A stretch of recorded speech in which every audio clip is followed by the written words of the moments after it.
欢迎来到新闻和活动频道，请订阅和分享已更新有关当今最着名明星的最新信息。26岁王一博从18线小偶像跻身为顶流男星，他究竟凭什么？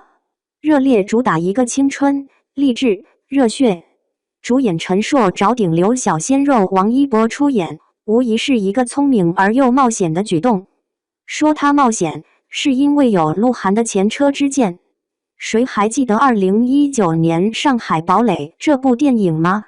他严重伤害了观众的眼睛和心灵，凭借一己之力关上了《流浪地球》打开的科幻大门。导演滕华涛原本的算盘是让顶流鹿晗拉一下票房，没想到却带来了口碑和票房的崩盘。可以用惨烈这个词来形容当时的惨况。这种崩盘，即便鹿晗那么大的粉丝群体也拯救不了。连导演在采访里都明说后悔启用鹿晗。当鹿晗时代落幕后，王一博时代来临。王一博的这次的热烈会有什么样的结局呢？坦白来讲，热烈不是王一博一个人的电影，他还有新晋口碑导演大鹏执导的《保你平安》收获了票房与掌声。成了观众心里成长速度快、值得信赖期待的年轻导演之一。除此之外，还是实力演员黄渤，大家喜爱的相声演员小岳岳，《伪装者》里的大姐刘敏涛，喜剧天才小沈阳，和诸多喜剧小品演员蒋龙、张海宇、王迪。而且电影题材还是王一博擅长的街舞，所以他出错的概率并不大。从票房和口碑来看，确实如此。豆瓣评分 7.3， 一个不低的分数。差评点集中在电影情节套路化，而批评王一博演技的并不多。演技不是上乘，但至少没掉链子。甚至有网友评论，电影好看，流量不是原罪。如今看来，在诸多归国鲜肉里，王一博是转型演员相当成功的一位。他是怎么做到的？能走多远呢？01，王一博有很多身份：主持人、赛车手、街舞导师、演员、时尚宠儿。在这诸多身份里，最持久和有自我挑战性大概就是演员了。主持人的身份留在了《天天向上》里面，街舞导师的身份留在了《这就是街舞》的舞台上，赛车手成为了工作间隙的调剂，已经不再被媒体镜头追逐。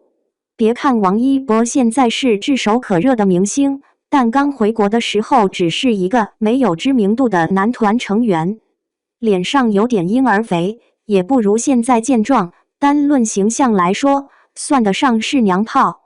2014年，他作为组合 UNIQ 成员之一，在韩国出道，年仅17岁。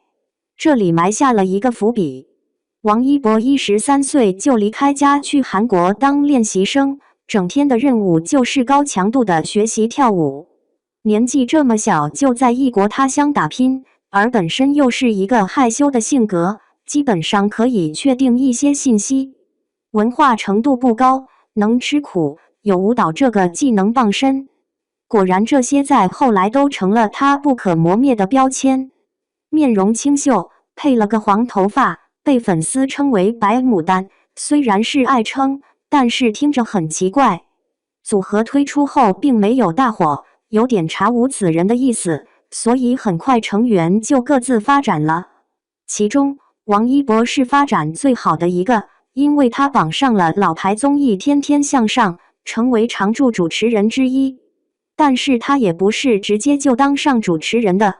2016年1月初，天天向上先推出了天天小兄弟，一共20人，里面有很多熟悉的演员明星们，国民弟弟吴磊和刘昊然，大眼弟弟曾舜晞等等都在里面。1月20日的时候，天天向上的舞台上就只有王一博一个小兄弟了。自此，王一博正式成为常驻主持人之一。王一博不是一个能说会道的称职的主持人，但必须承认的是，他身上展现出来的各种特征，故事是非常丰盈、非常有讨论度的。第一层话题度，他不被媒体和路人认可，长相阴柔，情商低，不会接话，像个木头，这样的人怎么当主持人？第二层话题度，粉丝爱护。哥哥跳舞好，善良，长得帅，慢热，害羞，冷酷，被黑好心疼。第三层话题度，天天老牌主持人的爱护。勤快，谦逊，汪涵常这么夸他，而且对王一博一直都非常照顾，就像疼爱家里的小辈那样。这种关系呈现出来的效果就是，虽然网友们不知道王一博强在哪，但他一定有过人之处，不然为什么招汪涵疼爱？而且汪涵并不是何炅那样的不爱型主持人，他非常有个性和脾气。很多人不知道的是，《天天向上》是王一博当时唯一一个工作。在后来的某次采访节目中，他描述过当时的心情：我有工作了。没错，在他出道之后到进入《天天向上》之前，能找到的工作寥寥无几。网上能找到的一份时尚杂志采访，参演了《大话西游3》里面的红孩。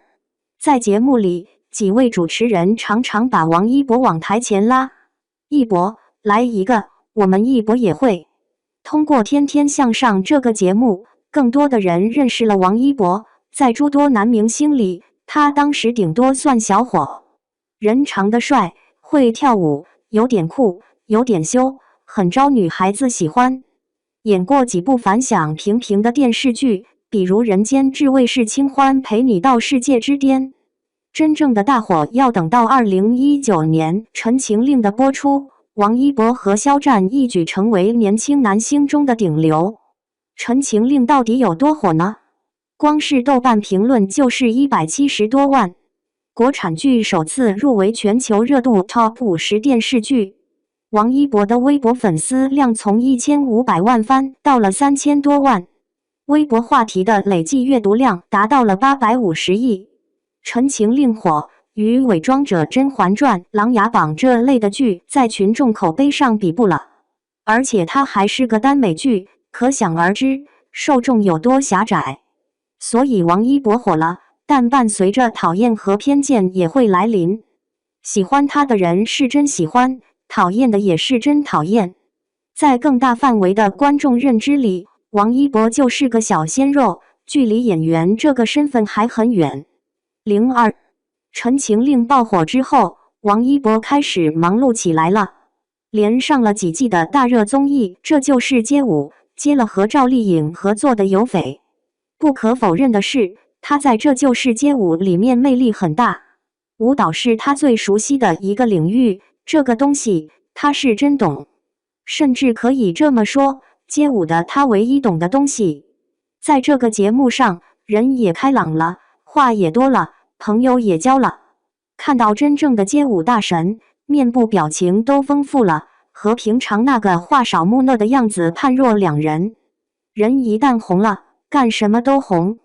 街舞这个综艺又为王一博吸了一波粉，粉丝群体大，不代表路人缘好。至于为什么，群众发言人金星老师总结得特别好：要不你就唱好一首歌出来，要不你就演个不错的电视剧，要不你就跳到顶尖水平。这里就出现了粉丝和普通路人对王一博一个认知上巨大的差距。粉丝，我家哥哥好厉害，又能唱又能跳又能演戏又能主持，全能王子。如果是一个不看《天天向上》，不看《这就是街舞》，不看《陈情令》的普通人呢？不要说没有人不看这3个节目，多的是3个都没看过的。毕竟这都是年轻人爱看的，甚至说年轻女孩爱看的。所以更多的人提到王一博的反应都会是：这人谁啊？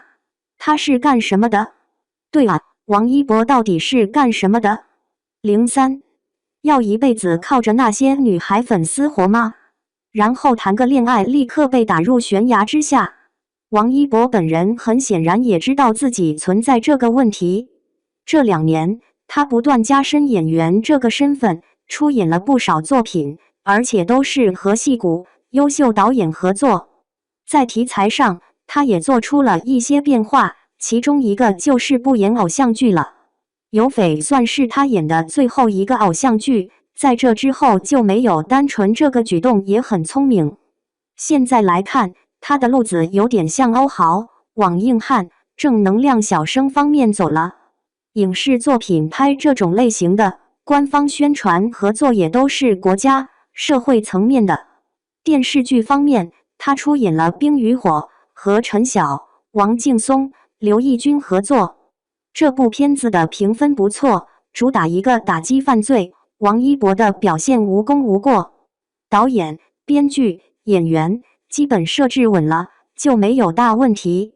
电影方面，他相当高产，今年一年就有3部上映。成尔的《无名》，刘晓世的《长空之王》，还有最近的《热烈》，每一部的电影主题和制作班底都很不错。无名是一部制作非常上乘的文艺片，是一部氛围沉木的谍战悬疑片，但从画面美学上来说，值10分。王一博在里面饰演克制沉默的卧底叶先生。豆瓣评分中规中矩，票房9.31亿，也不错。鉴于王一博庞大的粉丝盘子，网上对他的演技评价2极分化比较严重。但导演成尔对他特别满意，全方位的吹捧。首先，他是优秀电影演员了；其次，他是非常专业和谦逊的演员，连续拍42小时也没有问题。也许是成尔太喜欢王一博，以至于后面的电影也提前锁定了王一博出演。在态度、学习能力、敬业、做人问题上，王一博没有任何问题。很多导演也都夸过他认真、悟性高，但是有一个非常致命的问题也凸显出来了，那就是文化水平低。一个明显表现是言而无物，甚至就说不出来什么。现场观众问，从这个角色上学到了什么？他直接回答不知道怎么回答。这当然和他的性格有关系。不火的时候，有记者问他想谈恋爱吗？他回答：真想也不会和你们记者说啊，大概就是不会和记者说心里话的意思，把氛围闹得很尴尬。但更多的是脑子里没有货，哪怕是编好话也不知道编什么。有网友总结了他的一些精彩回答。以上这些除了粉丝觉得自己家哥哥耿直冷酷外，路人只会觉得他是个文盲。这也不难理解，会有官媒下场直接鞭策绝望的文盲的现象。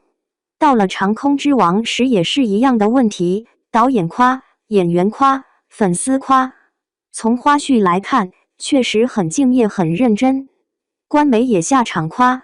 可以说，只要是吃苦能解决的问题，王一博都是来者不拒，手拿把掐的。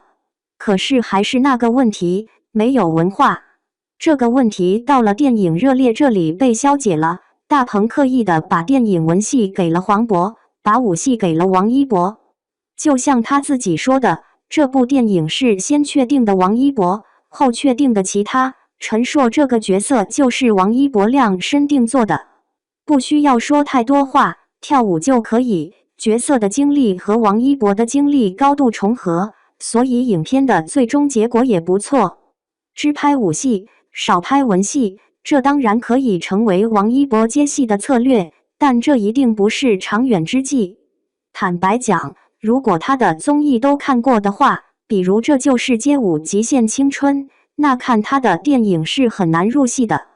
无论是什么角色，都是王一博，因为他面瘫脸的特质太强了。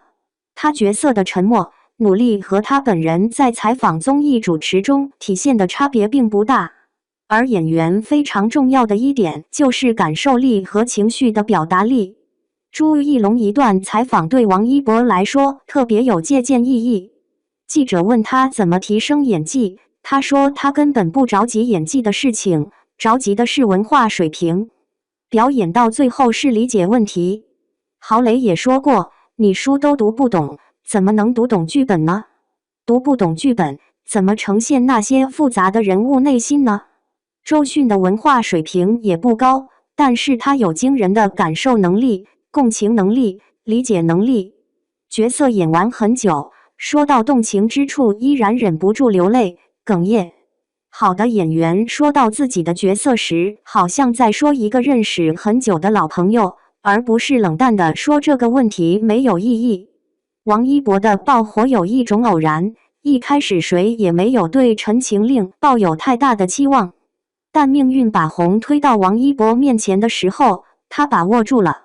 转型中的王一博不够有内涵，但是够努力，演技并非天生，时间自会证明。只要努力方向正确，演员之路虽然道阻且长，但未来可期。